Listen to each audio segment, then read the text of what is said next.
Wow, bashana. Kushubile wobashana. Ay wobashana. Kokusiza ukuthi uhlale phansi unabe unethezeke mawulalela izindaba womshana. Ngoba inzima kakhulu womshana, mayilalela umile uzobanjwa unzululwane ikhanda lithi zwi kuvaleka amehlo kube mnyama yonke into womshana.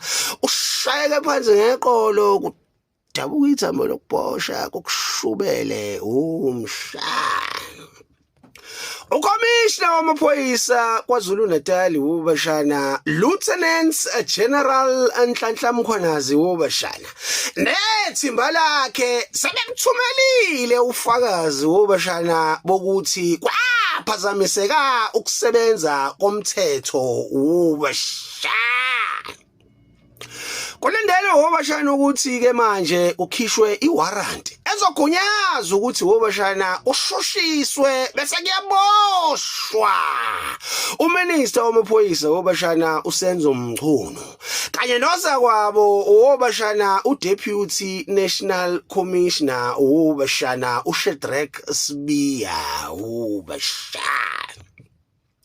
Konke wobashana sekusezandleni kaRamaphosa wobashana uhleli ediskini lakhe wobashana. Odiramza kokusiza mbhemu ukuthi uphakamise inyawo ngoba leli icala leli limayelana nokuphazamiseka komthetho. Zingaphenduki izitsha ibhenga kuwena ngoba uyothi uyabaleka uyazi nawe isimo sakho wakhandela sekuphuthuma inyawo zabhekana uzoqhubeka uwe zonke nangephuzu lezi zibheshile zimehlo bovu qhamuka seyiqhukhela ngento kuchitheke igigi kuhayizisela wasakamakhelwane. Kodwa Ramza wenzani ngoba babona labantu ukuthi ba serious with serious matters. Anogada lapho wabafana ngadubuleka inkukhu zami zigcina indezile zangena ngalapho. Womshana asibukela ifilimu ke manje eMzansi isazo sholonto obashana. Lo ciao